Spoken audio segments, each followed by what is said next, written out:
Bits Pilani போனோம் அப்படின்னு அம்மாட்ட கேட்கும்போது அம்மா சொல்கிறாங்க, நம்மக்கிட்ட காசு இல்லை அம்மா, என்ட்ரன்ஸ் எக்ஸாம் மட்டும் நான் எழுதுறேம்மா, என்ட்ரன்ஸ் கிளியர் பண்ணிட்டேன் அப்படின்னா அதை நம்பி எனக்கு கடன் கொடுக்க ஆட்கள் இருப்பாங்க.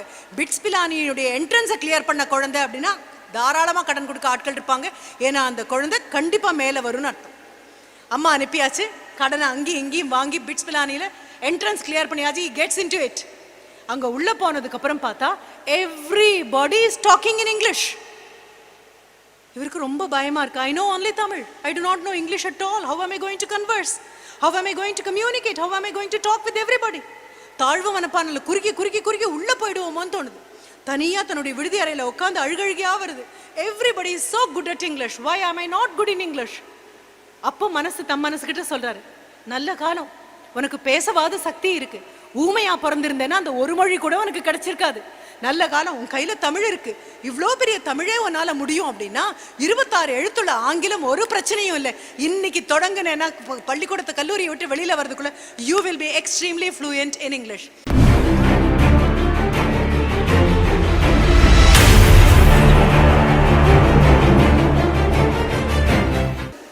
ஆசிரியர் தவறு செய்யும் போதோ, தாய் தகப்பன் தவறு செய்யும் போதோ தாங்க ஓனாத துன்பத்தை குழந்தைங்க அடையும். அது புரிஞ்சுது அப்படின்னாலே நம்ம அந்த உயரத்தை விட்டு இறங்காம இருப்போம். இப்போ நச்சிகேதஸ் அப்பா கிட்ட போய் நிற்கிறான். நின்று அப்பாவை கூப்பிட்டு he just asked his father, whom are you going to give me to? என்ன யாருக்குப்பா கொடுக்க போறீங்க? என்ன காரணம்? Best of his students, best of his children. குழந்தைங்களையும் நான் தான் பெஸ்ட்டு, ஸ்டூடெண்ட்ஸ்லையும் நான் தான் பெஸ்ட்டு. அப்பாவுக்கு அவன் மறைமுகமாக சொல்கிறான், அப்பா நீங்கள் கொடுக்க வேண்டியது நல்ல விஷயத்தை தானே, அல்லாத விஷயத்தை நீங்கள் இப்படி கொடுக்கலாமா? அப்பாட்ட போய் அப்படி எல்லாரும் முன்னாலையும் கேட்க முடியாது இல்லையா? அதனால் அவருக்கு புரியிற மாதிரி பக்கத்தில் போய் நின்று என்ன யாருக்கு கொடுக்க போகிறீங்க, என்ன யாருக்கு கொடுக்க போகிறீங்க? 3வது தடவை கேட்கும்போது அப்பா கோவம் வந்துருச்சு. அப்பா தெரியாமல் கொடுக்கல, தெரிஞ்சே தான் கொடுத்துருக்காரு. அப்பா கோவம் வந்து அடுத்த நிமிஷம் அப்பா என்ன பண்ணுறாரு தெரியுமா? I am going to give you to death, சாவு கொடுக்க போகிறேன் உன்னை அப்படின்னு சொல்லிடுறாரு. அவ்வளோதான்.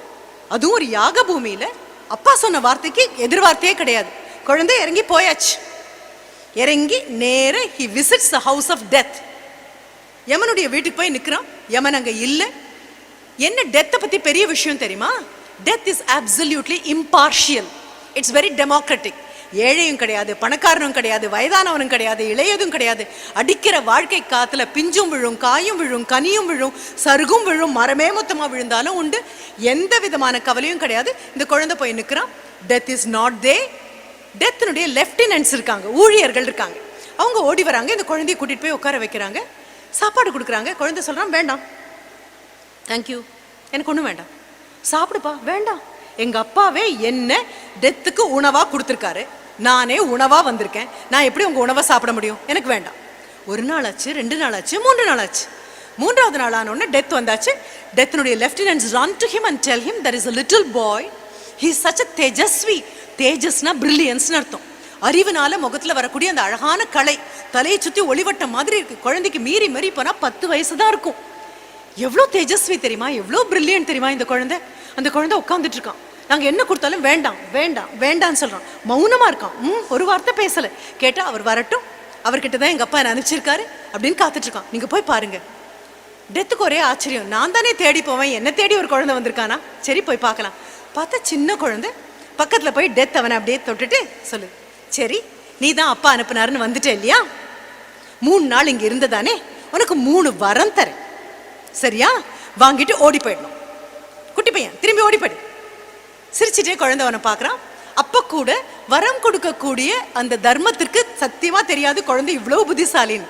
சரி கேளு, முதல் வரம் என்ன வேணும்? குழந்தை சிரிச்சிட்டு சொல்கிறான், நீங்கள் என்ன திரும்பி போன்னு சொல்கிறீங்க, இறந்து போனவங்க திரும்பி வந்தா எத்தனை தான் இணக்கமானவர்களாகவும் நெருக்கமானவர்களாகவும் இருந்தாலும் we will not be accepted without fear or revulsion.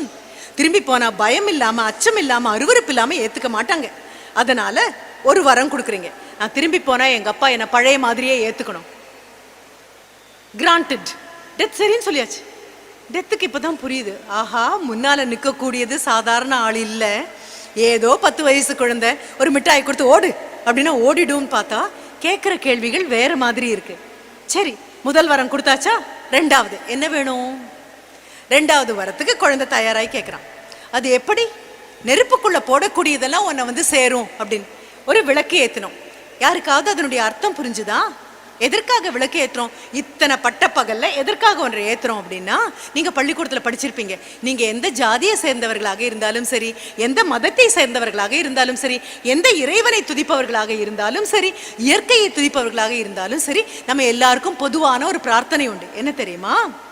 தமசோமா ஜோதிர்கமய, இருட்டில் இருக்கிறேன் என்னை ஒளியை நோக்கி நகர்த்து.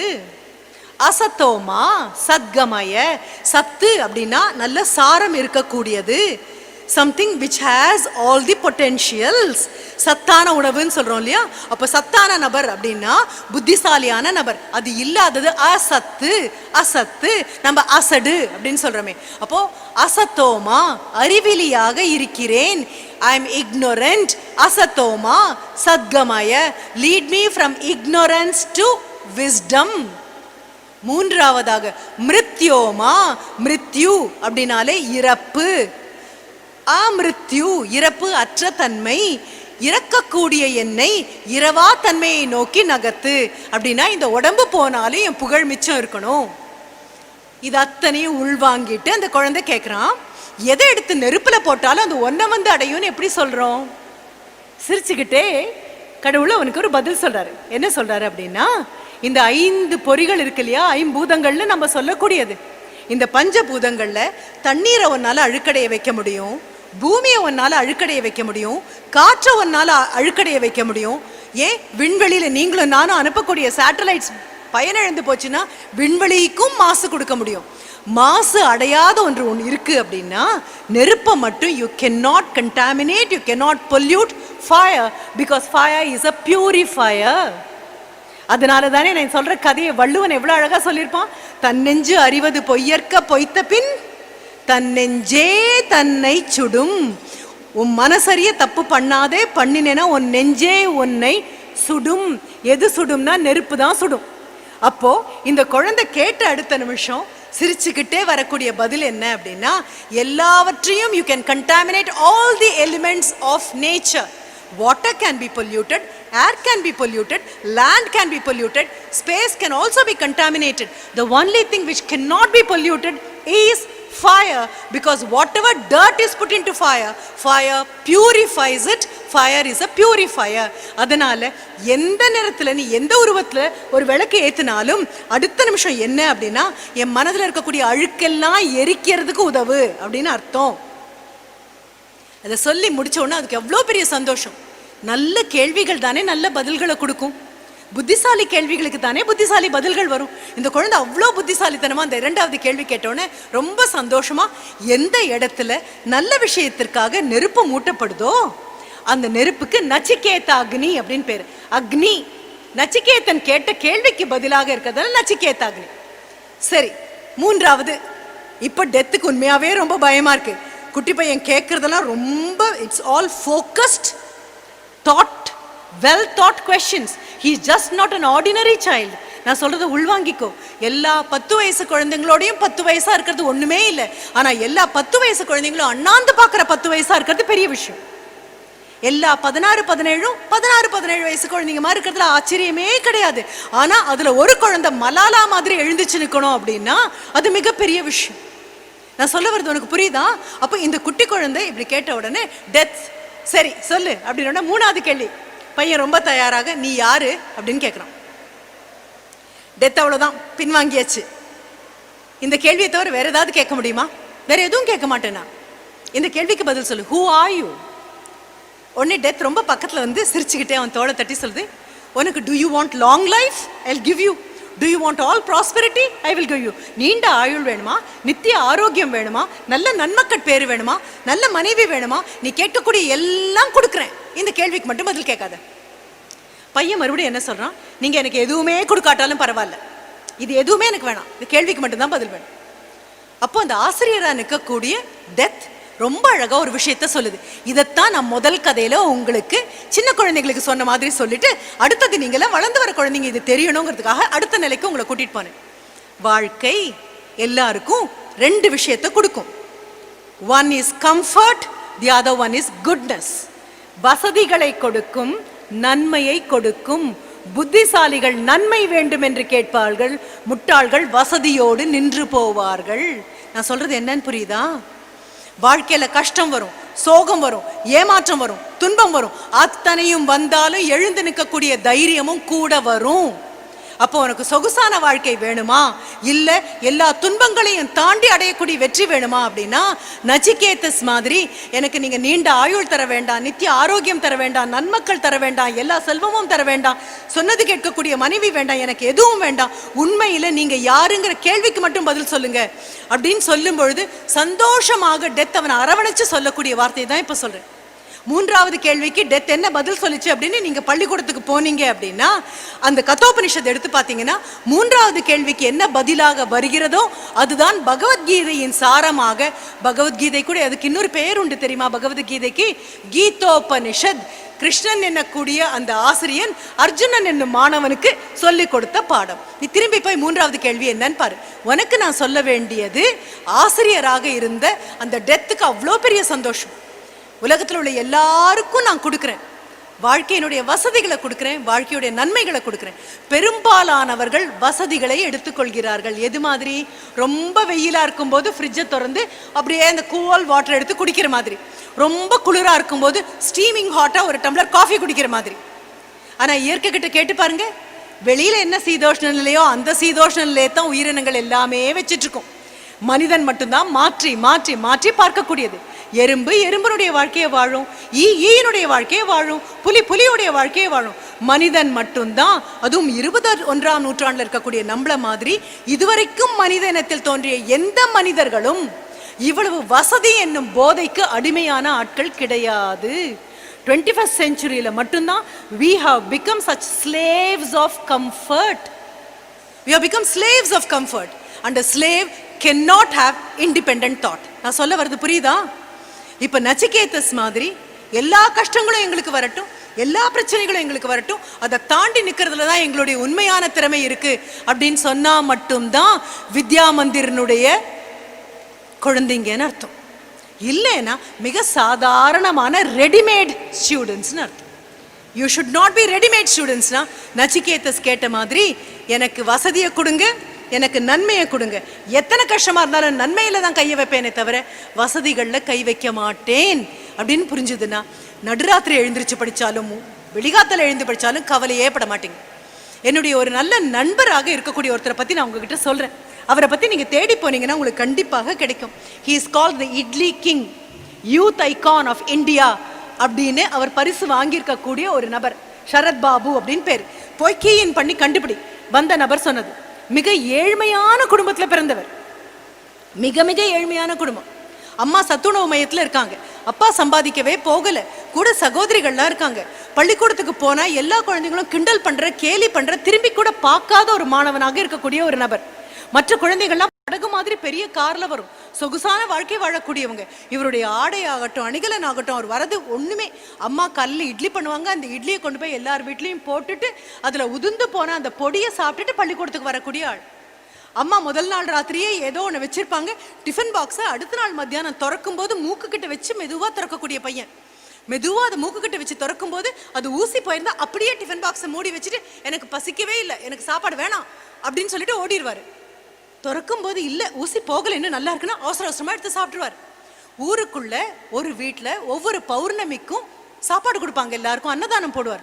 ஓடி போய் உட்காந்துக்குவார் அந்த அன்னதானம். அவருக்கு தினமும் பௌர்ணமியாக இருந்தால் எவ்வளோ நல்லா இருக்கும் அப்படின்னு தோணும். ஏன்னா சாப்பாடே கிடைக்காது வீட்டில். அப்போ சாப்பாடு பரிமாறும் போது நிறைய காய் வச்சு நிறைய பருப்பெல்லாம் சேர்த்து சாம்பார் ஒன்று ஊற்றுவாங்க. பார்க்கும்போது இவருக்கு ஆச்சரியமா இருக்கும். ஓஹோ, இதுக்கு பேர் தான் சாம்பாரா? வீட்டில் அம்மா ஒன்று பண்ணுறாங்க, காரம் தான் இருக்கு, புளி தான் இருக்கு, தண்ணியா இருக்கும், அதில் காயும் இருக்காது, பருப்பும் இருக்காது. ஓஹோ, இதுதானா அப்படின்னு அவர் யோசிச்சது கூட உண்டு. 5ஆம் வகுப்பு படிக்கும் பொழுது அந்த குழந்தை அடிக்கடி பார்க்குறாரு. பார்க்கும்போதெல்லாம் அங்கே இருக்கக்கூடிய பானையில் இருக்கக்கூடிய தண்ணீரை அம்மா மோந்து மோந்து குடிச்சிட்டே இருக்காங்க. அப்போ இவர் நினைக்கிறார், எனக்கு சாப்பாடு ரொம்ப பிடிக்கும், எங்கள் அம்மாவுக்கு தண்ணி ரொம்ப பிடிக்கும் போல இருக்கு. எப்போ பாரு எங்கள் அம்மா தண்ணி குடிச்சிட்டே இருக்காங்க. So, if I grow big, I should see to that my mother gets plenty of water. அம்மாவுக்கு நிறைய குடிக்க தண்ணி இருக்கிறதுக்கான ஏற்பாடு பண்ணணும், நான் பெரியவனானா அதான் பண்ணுவேன். இந்த குழந்தைக்கு புரியவே இல்லை. இருக்கிறதெல்லாம் கொடுத்துட்டு அம்மாவுக்கு பசிக்கும் போது தண்ணியை குடிச்சு தன்னுடைய வயிற்றை நிறைச்சிக்கிறாங்கன்னு அதுக்கு தெரியாது. 5ஆம் வகுப்பு போற வரைக்கும் யாரும் அவரை கண்டுகிட்டது கூட கிடையாது, திரும்பி கூட பார்த்தது கிடையாது. ஆனா 5th ஸ்டாண்டர்ட்ல he gets a first mark in his history and geography subject. ஆசிரியர் கையில பேப்பர் எடுத்துட்டு கேட்கிறாரு, யாருப்பா சரத் பாபு? நல்லா எழுதிருக்கு அப்படின்னு சொன்ன அடுத்த நிமிஷம் everybody turns and looks at him for the first time. அப்போ சரத்துக்கு என்ன புரியுது தெரியுமா? ஓஹோ, படிச்சு நல்ல மார்க் வாங்கினா எல்லாரும் பார்ப்பாங்களா?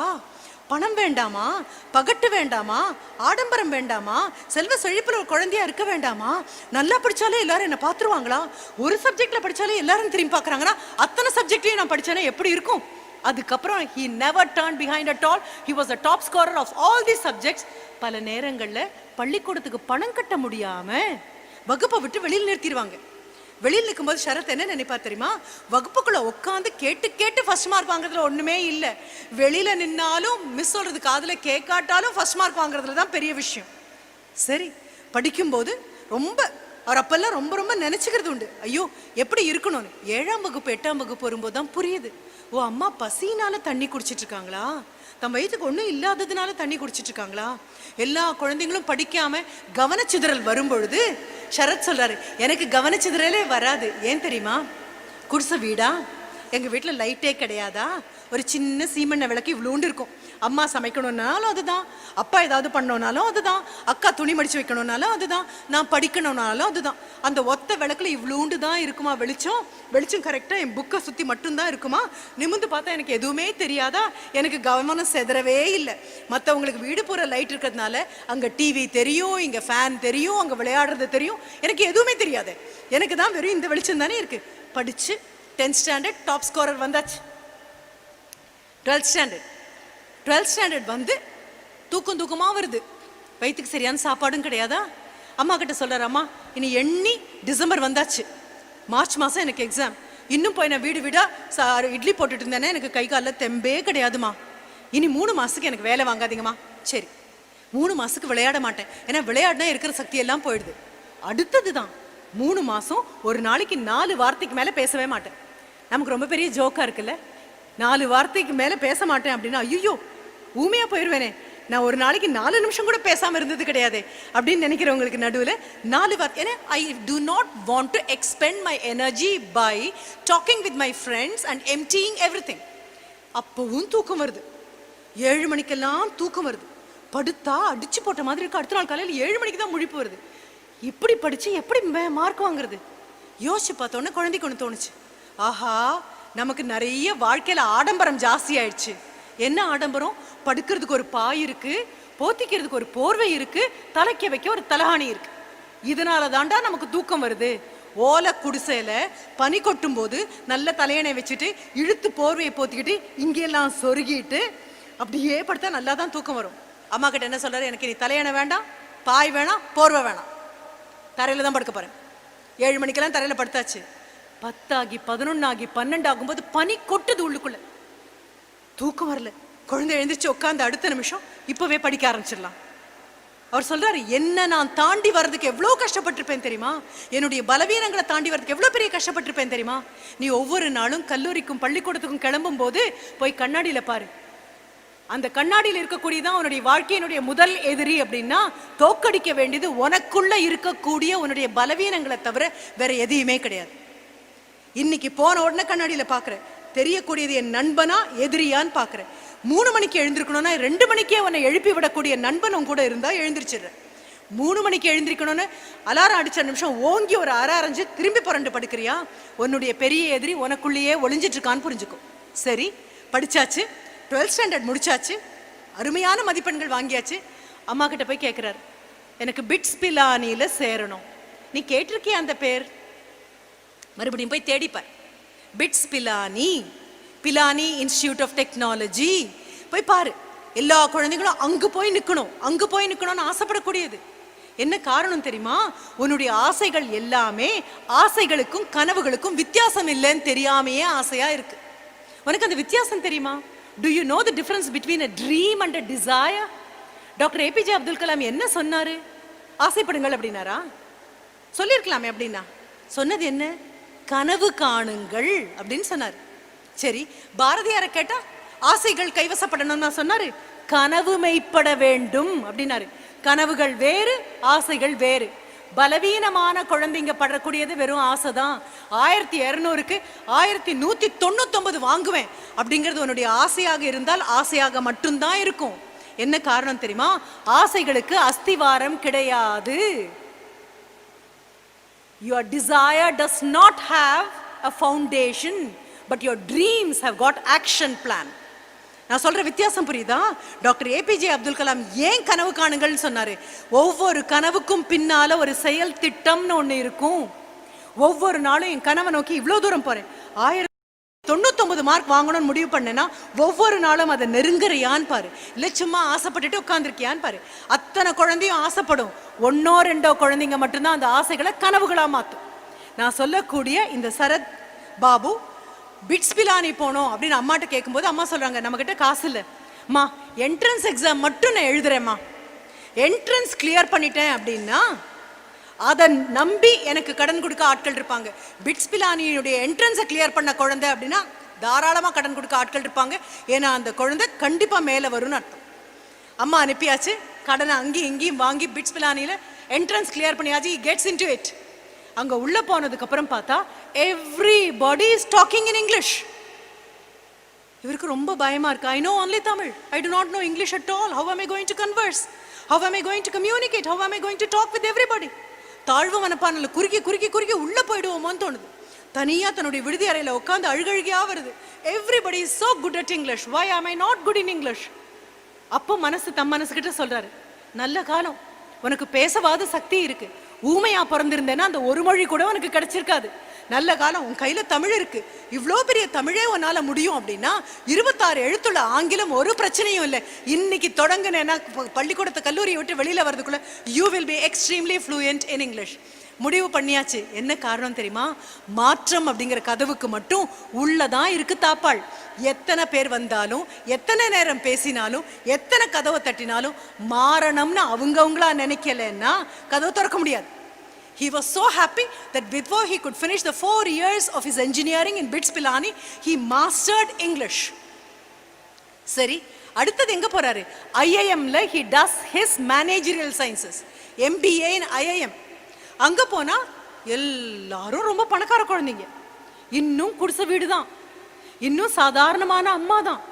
கடவுளே, தாழ்வு மனப்பான்மை கீழே பிடிச்சு தள்ள தள்ள தள்ள தன்னந்தனியா அப்படியே வந்து விடுதியில் உட்காந்துருக்காரு.